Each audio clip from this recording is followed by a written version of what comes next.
in the seats today.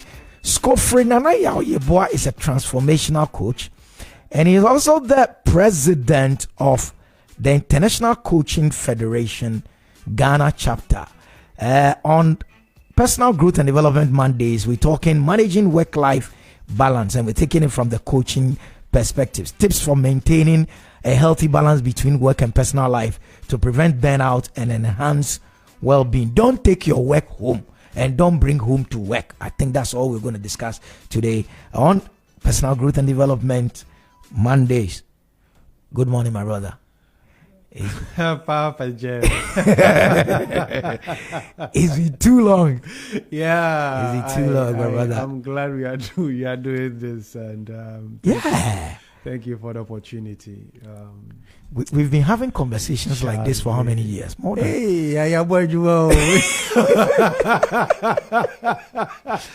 Charlie, I mean, the coaching space. Yeah. Basically, it's something that the average Ghanaian doesn't understand. No way.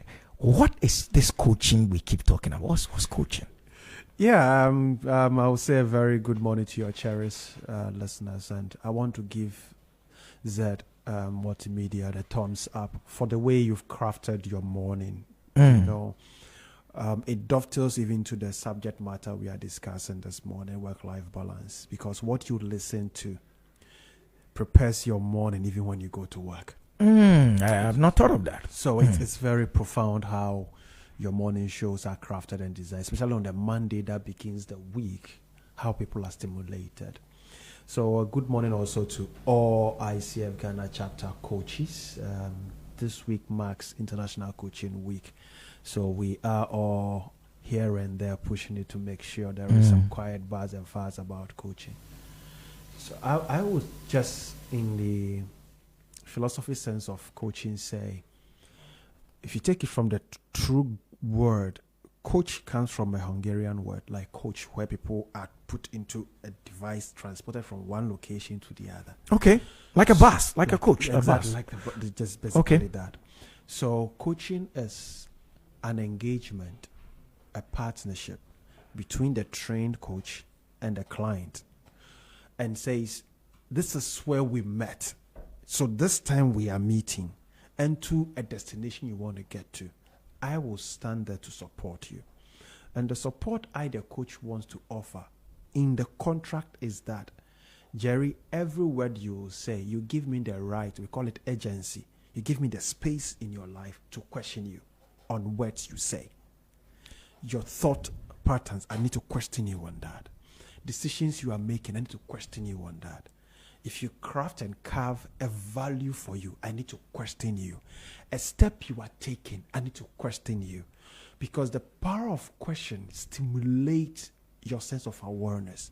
It brings the total you, so that if you have crafted a purpose you are living by, my job is to bring you like a 3D objectivity of that life you want to live. So that is the coach's job. Okay. To question every faculty of your life as you give him or her the agency that I give you this space in my life for the next 6 months. Every session. So even when it's not session time, a part of your coach is still with you. Because there's a question maybe I asked that is still lingering on. Because it's not your usual way of looking at life. It is not your usual way of perceiving life. It's not your usual way of thinking. It's not your thinking part. It's not your programming. Because where we come from, how we are raised, the church we go to, our religion, our philosophies, the course we pursue in school and everything, all gives us what we call like a boxed. It boxes us. But that is what coaching does. Coaching gives you a space to go beyond the box, to go beneath the box, to go behind the box, to go above the box and explore your deepermost self. Before we come to managing work-life balance, this is quite interesting for me. And there are Ghanaian business professionals who employ coaches like yourself. Yes. Currently, we are exploring some corporate bodies that we know I call it a plug-in. They've plugged in coaching into their human resource culture. there are Ghanaian businesses, or there are Ghanaians who are making investment in their lives through coaching. I have started a session with a legal brain, and I'm excited the journey she is in pursuit of. Because when you come to understand that the way you want to take money and go and do your MBA, the way you take money to go and do your BSc and everything, you should be able to have an investment, to have a coach in your life. Because I think I said this to Mr.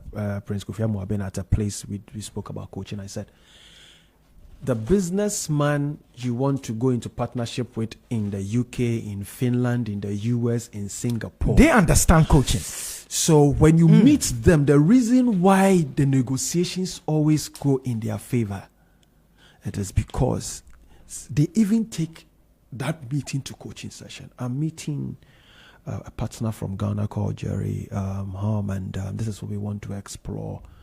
Then I can ask you, what does this engagement mean to you? Where does this engagement sit in your personal value? Where does this engagement sit in the business's purposes? It shifts. But you are coming from Ghana, straight with your portfolio with some facts in your... Nothing, all your cognitive. All you have is your head. But the person you're going to meet has got the head, has got the heart, has got the intuition to meet with you. He will beat you to every discussion. Scofray Nanaya Yeboah. He's a transformational coach and he's the president of the Ghana chapter of International Coaching Federation. This is Coaching Week. Let's come to this one. This is my brother. Anyway, let's come to work-life balance. What does work-life balance mean to you? When we say work-life balance, what are we trying to say? Work-life balance actually is one of the benefits of coaching. If you sign up for coaching, one of the indices for saying a successful coaching sessions have transpired, one of them is work-life balance. So if you pick the theme, it's called work and life. In actual sense, the umbrella wording is life. In balance, in synchronicity, in rhythm, and all that. That is how life is supposed to be. But because ideally about 8 hours of that, your 24-hour daily life, is spent in a certain way. So in actual, what we are saying is that work is exerting your body into action, ideally to justify the career path, the profession you say you are in. So it is the daily doings in the structure. It's your daily doings in a certain structure of your life, or one of the phases or the pillars of your life. So when you say you go to work, you should have just said, I'm going to ZFM, because it's Z is not a work. It is what you do. The doings that occur in the building is what you call work. So it is that which you are required to say you are a holistic being. So you are not only, you are not actually a human doing. Okay? You're a human being, not a human doing. Yes. So it is for that reason that there must be a balance such that your doings don't overshadow your humanness. Are you saying there are people who are human doings, not human beings? Yes. In fact, our structure, when we entered into, let's say, civilizations, that's when we started becoming human doings. Anytime you shift into human doings, you are like a robot. Exactly. Because you are already input, output. You are logic, 1 or 0. That is doing. Basically, that is how come our doings are measured. That's why you are put through metrics. At the end of every 6 months, at the end of the year, you are tested to say, okay, you did this was not done. They measure your... So it is important that there is the balance to bring you back to your human beingness.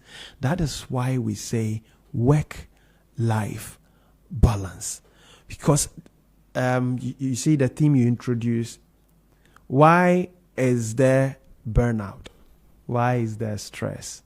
Because the chemicals in your body that gets you to do things, if you don't give them a breaker, They increase it, like something we call cortisol. It's not a bad chemical, but when it exceeds a certain threshold, it means you will move into a burnout. And when you move into burnout, you will and stress, you are led into depression. From depression, what next? Some even go in there and never return again. Become depressed for life. Because it becomes clinical. And not all moments that you go in and get support. Sometimes it has gone beyond in good like repair.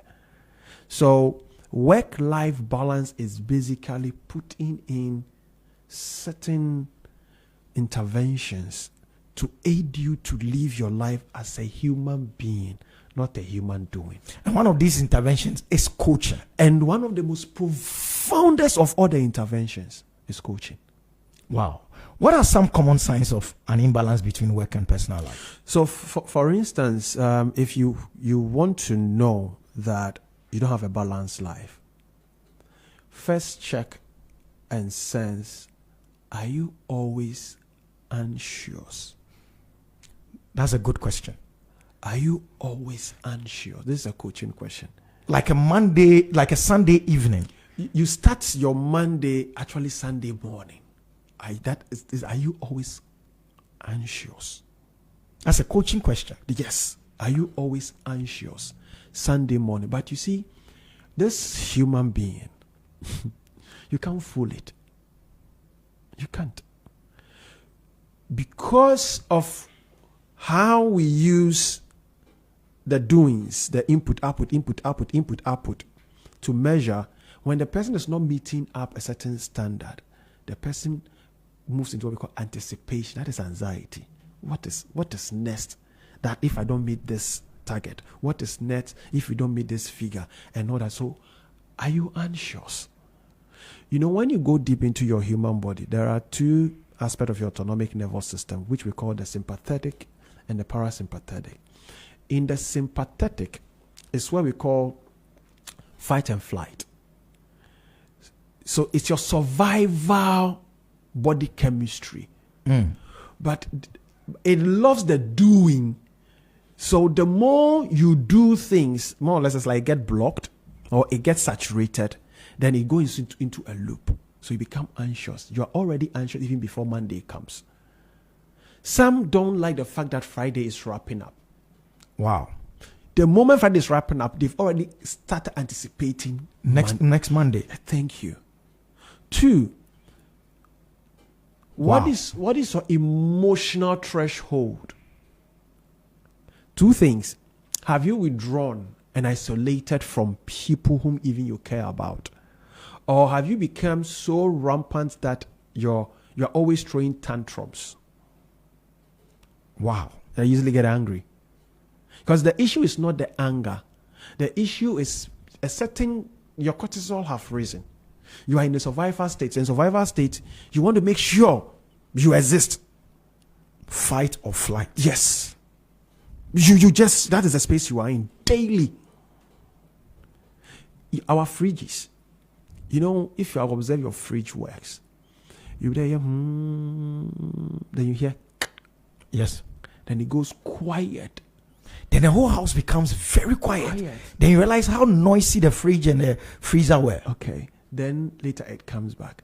That is human beingness. The ability to and the ability to for a period of time. To balance the time of and the time of silence is the cutting. So everybody must have a cutting. We must all have a cutting. That is how come if your fridge fails to cut, it makes noise every time. That means your fridge is broken. It needs attention. That is where some of us come in. When you realize that your thermostat has failed to work. Amazing. Mr. Scofray, Nana Yayibua, a transformational coach. He's working on me. He's doing experiment on me. He's the president of the Ghana chapter of the International Coaching Federation. They are having the International Coaching Week, and we're talking work-life balance.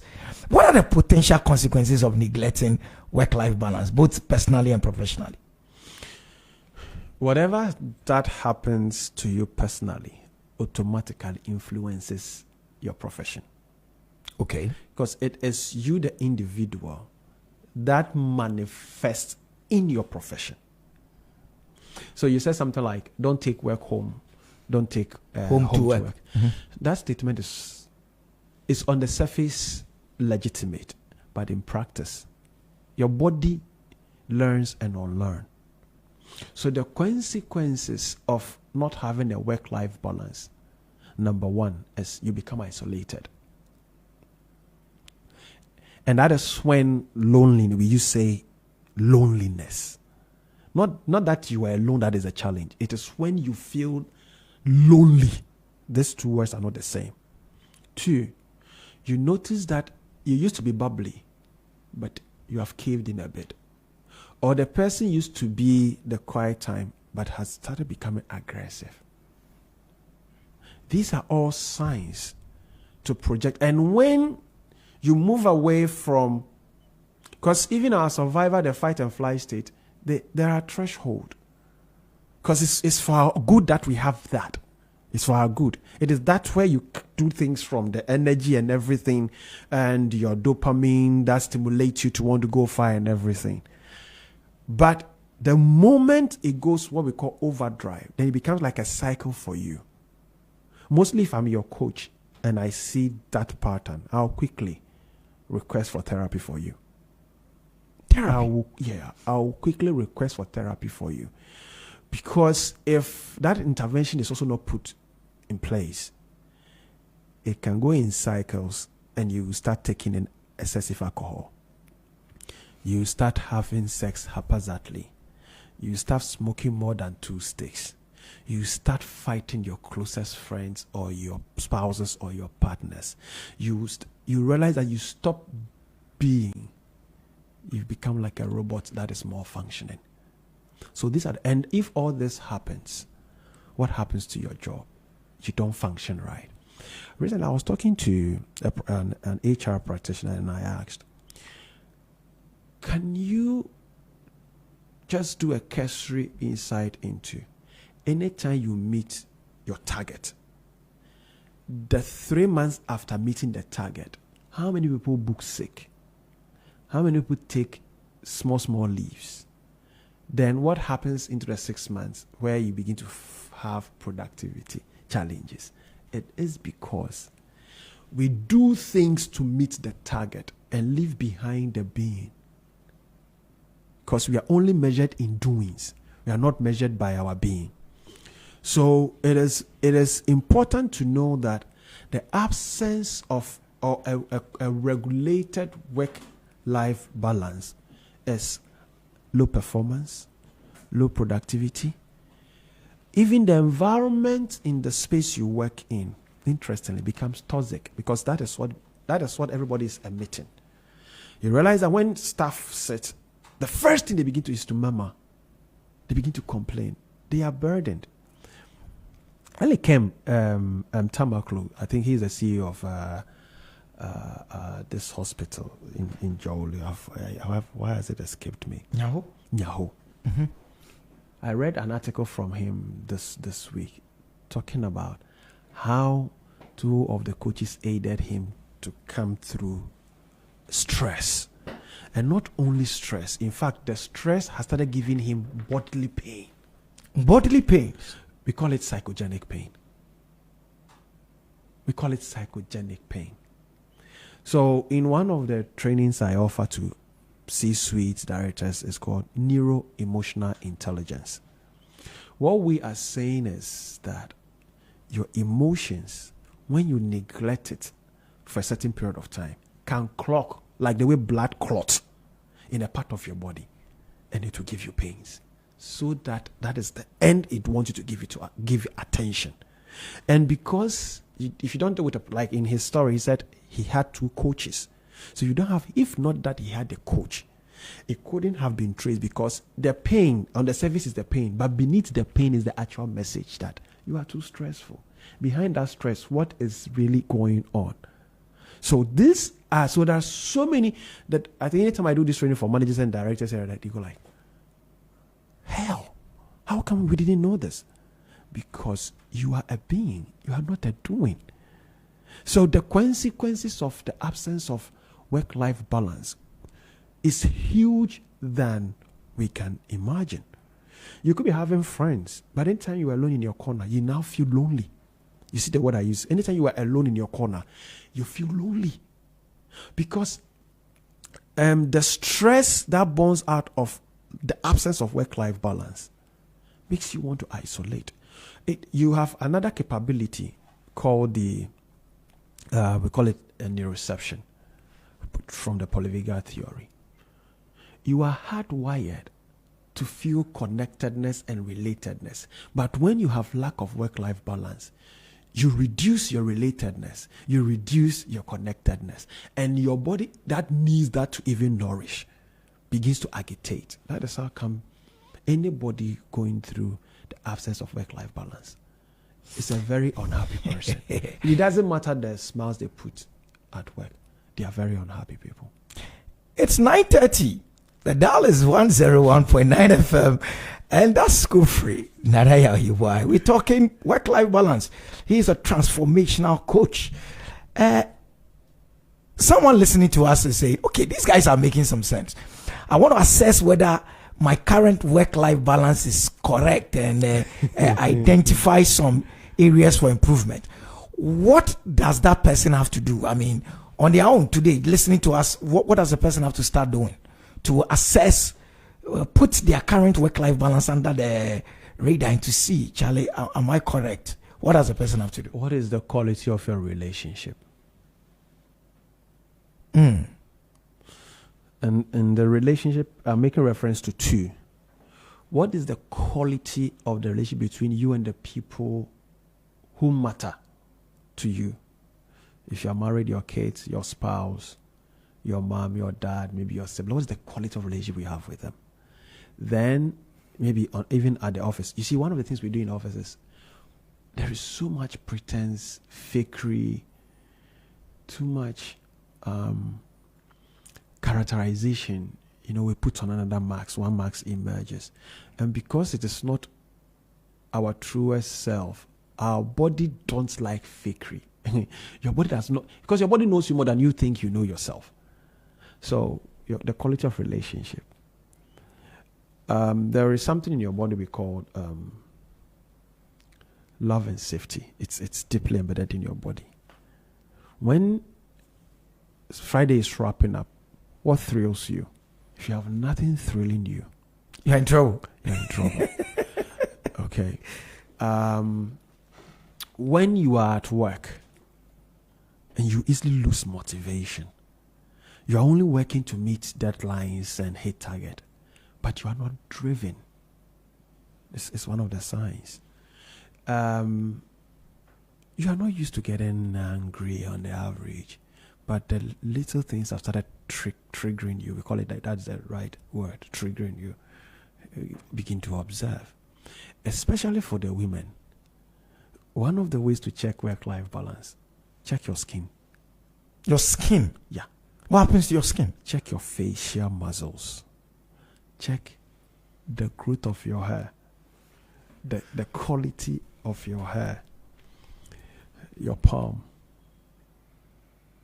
Even for us generally, even the saliva generation in your body. What are you saying? There are physical symptoms to neurophysiological. The absence of work-life balance is neurophysiological. It's good for Yes. How can individuals establish boundaries between work and personal life to maintain balance? As from the perspective of as a trainer, and because coaches, we don't like telling, so you like asking questions. Like asking questions.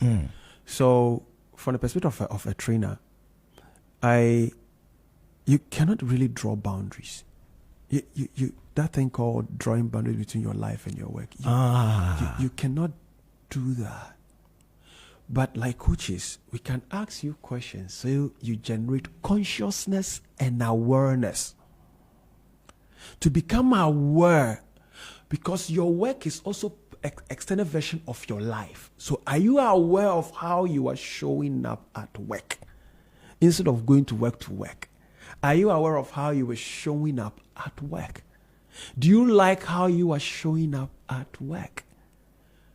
What is the environment at work? What does it get you to do? Or how does it support your sense of, that's what we call it, well-being. If you read all the statistics in the last 5 years,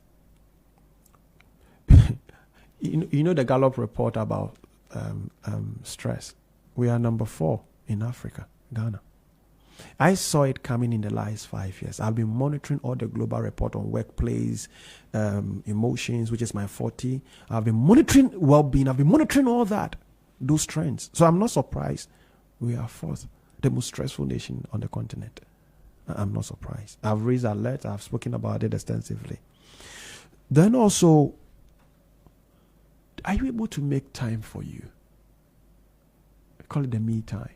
Are you able to make time for you? Because it is in the me time you notice your skin don't look good. You don't even bath well. If you don't have the right work-life balance, one of the best places to have me time is at the bathhouse, but you don't bath well. Because even at the shower where the thermostat should cut, you are still thinking ahead of the day. So you don't bath well. You are even in a haste. Let me find out. It's the human being from day one. We were meant to work. Or what? I mean, because we it's like what we call the yin yang. The reason why you have the ability to have fight and flight is that to be able to work, to walk. That is how come, if you check, we're not like animals with all have their hand is on the no. That's why we even isolate from our closest the apes and chimps. We walk really on our. We're supposed to walk. That's why we have the 2 legs on the ground, and the 2 hands are to fix things.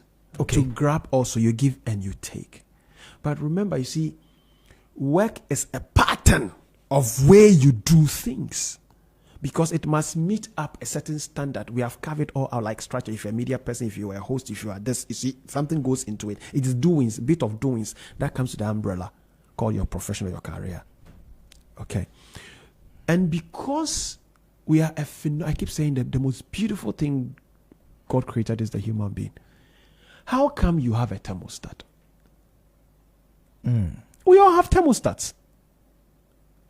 That is how come we have what we call the rest and digest instead of just fight and flight. We have rest and digest. That is to create the balance. That is where you are healthy. To bring the two. That is why we call it a human being. You are not a human doing. So it is very important to understand that. That is why I think recently Jeff Bezos, Eric Schmidt, all these great techie guys, the billionaires, that's why they have coaches. They would need coaches. And you see, because of the impact of when they go into stress, and the impact is voluminous. Of course. There are so many people that reflect it. And do you know that lack of work-life balance is also contagious? Oh, are you kidding? So we call it. I can catch it. Yes, we call like it. Like a cold. Yes, we call it ecological.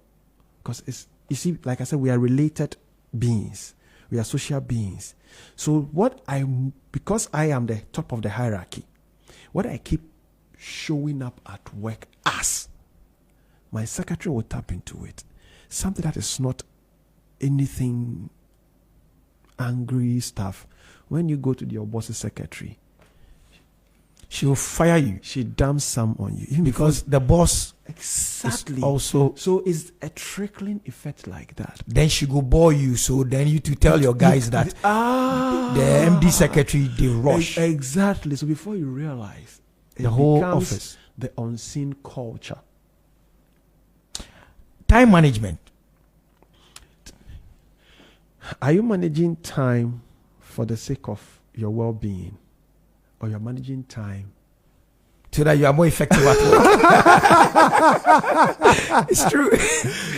So you see, but it's one of my virtues one of my values to be on time. Yeah, you came here way earlier. Yeah. You see, because the opportunity to be here is part of my personal purpose on earth. So if it is what I cherish and I value, I will treat it with that sense of treasuring. So I will come in early, settle in, fraternize with my host, maybe the producer, so to settle in, to check the ambience of the space I'm going into. And it will require what I must glimmer, like to bring which part of my joy, which part of my happiness, which part of me should I evoke. Wait. So if a person is constantly coming to work late, something is amiss. The person doesn't see that job as part of their purpose on this earth. There's no connectedness to their purpose, and which actually call your higher calling. So what we are you are saying things. What we are talking about is, I don't want to say mission critical. It's human critical. How can individuals overcome the guilt or pressure associated with taking time for themselves outside of work? Do you know you can give yourself time even on the job? Whilst working during the 8 to 5. Every client who goes through coaching takes some time off even when they are at work. It could be the time they want to eat. So when it's time to eat, they don't gobble food. They eat.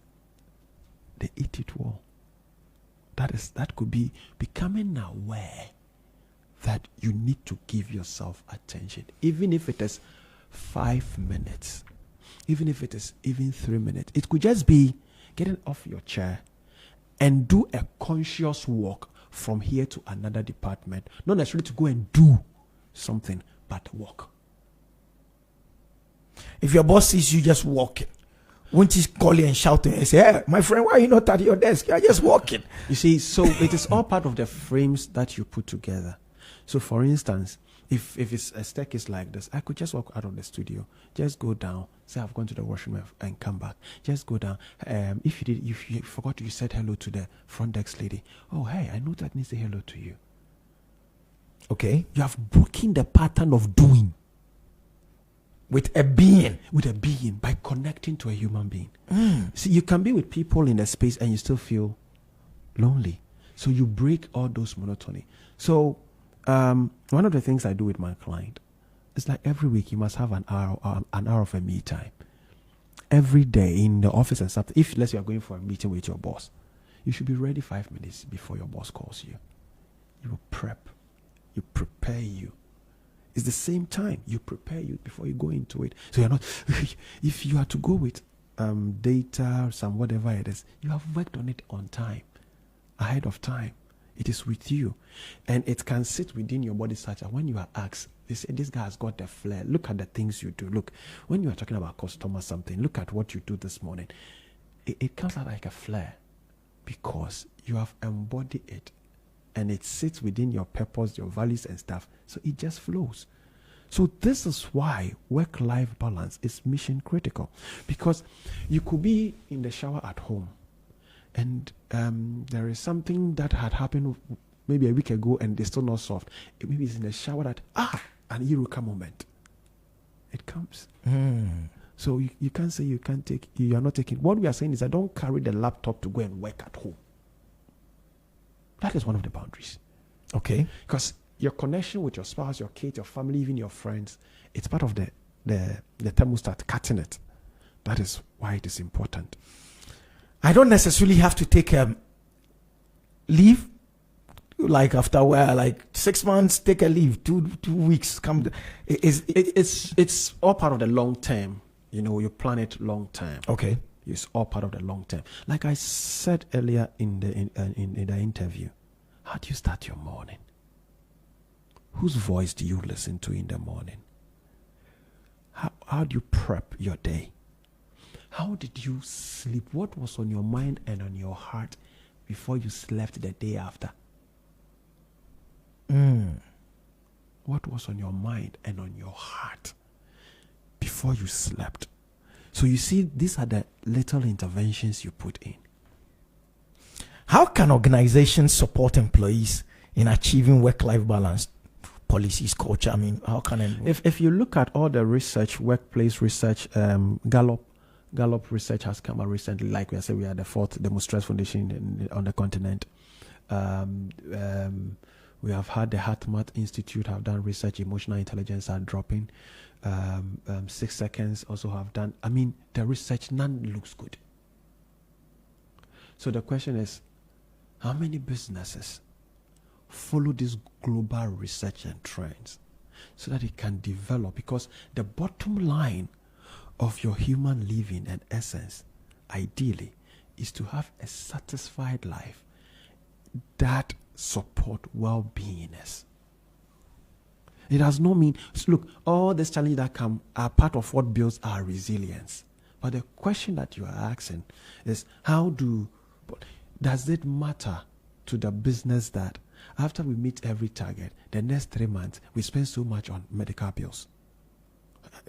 Has it tripped in anybody's mind? That after we meet the target, the next 3 months after meeting the target, after people start 2 days off, 1 day off, this one off for the next 3 months. And the more they are on offs, it takes away the productivity. So all that you achieved would be eroded. It will be eaten by the same people. It will be eaten out. Medical bills and lack of productivity, lack of engagement. Because, for instance, when you needed to break the record, that mother was not there for the child. And the absence of not being there for the child will trigger the child to fall sick. So now that you've maintained or you've made that record, the mother now goes back to being a mother. To take care of the child who is on sick because she was not there. She was not connected to the child. The father, you see, that is how come if you look at alcoholism disorder, for instance, it's more men. Because we have been programmed like men to think that we are doers. You see, man left for behind guy, protection, provide that. So we commit more crime because we don't have avenues to break. You know that break I was talking about. We don't allow our body to do it because even in the sleep of a man, he's still thinking. Scofray, let me find out from you. So what the organization should one necessarily know. In fact, the organization must start by knowing what we're discussing, and then they will also put in and say, HR, ensure that these people have a healthy work balance. That's what we're saying. It is actually what HR was designed to do. Oh, not to give leave like they'll do a roster. HR's core mandate is for the well-being of the staff. Okay. Human resource management. That is it. But because HR sits on the C-suite and business is mechanistic or mechanical, the system pulls HR on the side of management instead of the side of the resource, the human resource. Instead of being on the side of the resource. So if you go into certain businesses that take what we are discussing very seriously, look, you are the chicken that lays the golden eggs, so they don't joke with you. I think about 25, 30 years ago, averagely, 20 years ago, I met one of the workers of one of the diplomatic corps. I can't mention the embassy. Yeah. So I asked, he says, the way you are handled and taken care of, there is no way you want to do anything untoward to tarnish the agency's name. By the time you even retire, if per your level, you could have 2 cars waiting for you on retirement. You will have a home waiting for you on retirement. Your family is well taken care of. There are things that we put in place. So the things that we are struggling and doing cutting corners to achieve, by the time they go on retirement, those things are there. So they don't have anything anxiously to pursue. It is to become the embodiment of their establishment. Lifestyle, Leisure and Business Radio, Z101.9 FM. Lifestyle, how does it play in this discussion? It's like I explained, we are human beings, we are not human doings. The first profound lifestyle, how do you connect with you? Because sometimes I put a chair and say, Nana Yautanaha. I bring the imaginary me and say, sit here. Let's have a dialogue. Where am I not treating you well? Where am I not consulting you in the steps I take? Where am I not hearing you speak? Because we do it with our client. I do it with my client. So you coach your own self. You need to be able to explore with yourself. I told somebody there are times I drive from Spintex. There are some fufu joints being at Abraka. I drive to go and eat fufu there. Like, hey, so you don't understand. That's too far. Why you leave Spintex? For me, it is not the drive. It is the time I have with me. The two of you chat alone in the car. Yeah, exploring. When I travel, my phone is off from Ghana. That is one way I have my me time. And I have friends I want to call. If I call you right now, there's a conversation that we can talk about. That is not doing things. No. It is exploring our worldviews. That is also one way. So that's how come the quality of relationship you have with yourself and other people are profound. Are very profound. Even in your career, who are your go-to people? Where you don't, not because, Charlie, have you seen the statistics? No. You nerd such a way that the best out of you emerges. So that is how come coaching is human critical. That companies should put their C-suite, their managers as well, put them, because the hierarchy is that when it is rotten at the head, it is the easiest to trickle down. It affects everybody else. Everybody else. The rippling effect. Leisure. Don't let it be like monotonous, like Monopoly. Do you go to the movie sometimes? Do you want to go to the beach? Have you gone to what I call nature's walk? Charlie, why are you talking to me? Yeah, because I haven't done any of those things. I don't get time like that. There are times I just get out of the house. Charlie, may come about me, boy, may come gardens, just to go and walk in the gardens. Charlie, guy, not to go and discuss anything that is doing, but to give me that space for me to be. There are some songs I listen. There are some songs I don't listen to at all. So for me, I love the quality of the sound, not necessarily the lyrics. Before the lyrics can catch up with that, it means a very good song. So you see, I put in these interventions for my health. I'm a coach, and people's lives are at stake. My health, my well-being is important, because it is that which this body encapsulate to serve other people. And Zed is doing that. And that's what I'm saying. I love your mornings. I love your mornings. Listen, the transformational coach, the Ghana chapter boss of International Coaching Federation, says he loves our morning. Yeah, no. I love your morning. I love your morning. Because the way we are already a stressed nation now, we don't need, and that is why are you surprised that everything else is in the loop? Stress. It is stations like this that must be the breaker. Yeah, and stay silent for a while before you go into that cycle again. But so I look at all my clients, and that is the beauty, that is where the magic lies. You go like, hey, me baby this. As if what you were was not you, but a better version of you is emerging.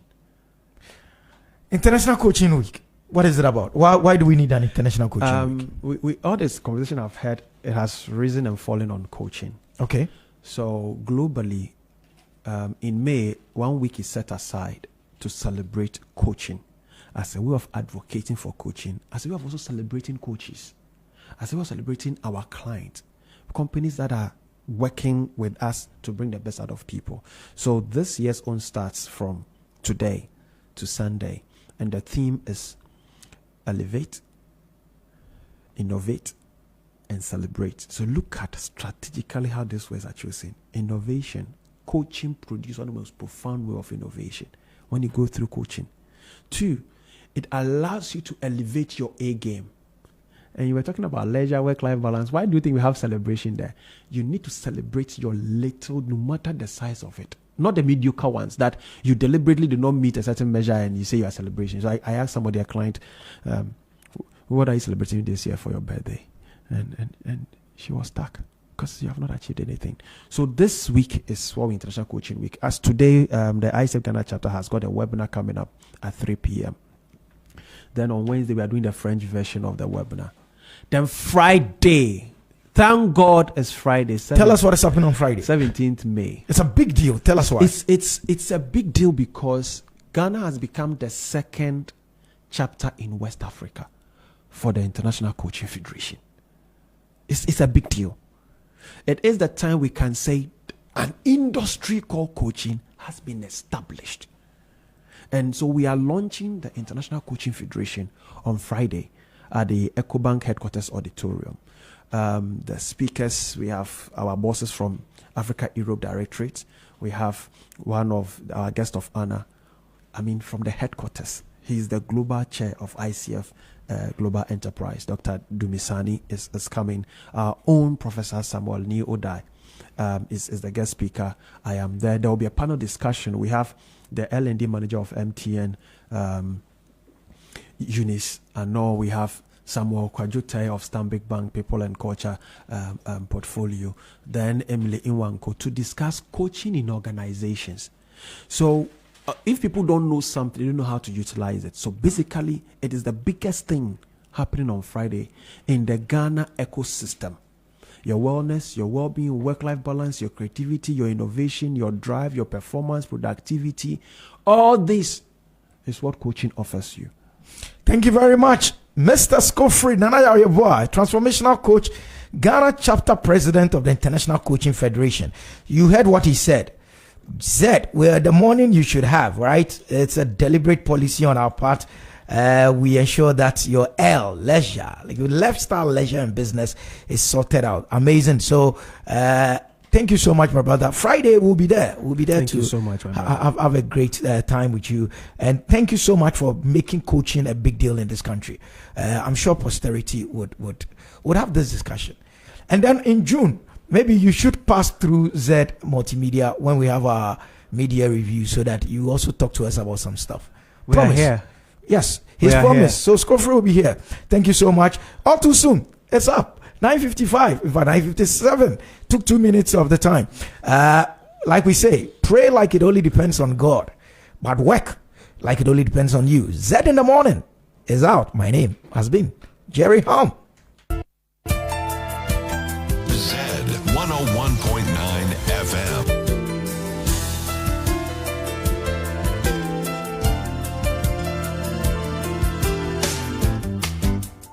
In the heart of Accra, nestled in the vibrant neighborhood of East Legon and New Beacon, a 360 multimedia firm has emerged. Introducing Z Multimedia. With a steadfast focus on lifestyle, leisure, and business, we set out to bring high-value oriented programs that captivate the taste and desires of our audience. From the captivating airwaves of Z 101.9 FM to the dynamic visuals of Z TV and the innovative realms of Z Digital and the incubation of advanced technological knowledge at Z-Tech, every facet of modern media is meticulously curated to engage and inspire. Also, let's not forget the new Finder newspaper, now under the Z Multimedia umbrella, delivering insightful journalism with a business focus. Join us on the journey where innovation meets inspiration, where lifestyle meets leisure, and where business thrives. Change is here. Z Multimedia, your lifestyle, leisure, and business platform.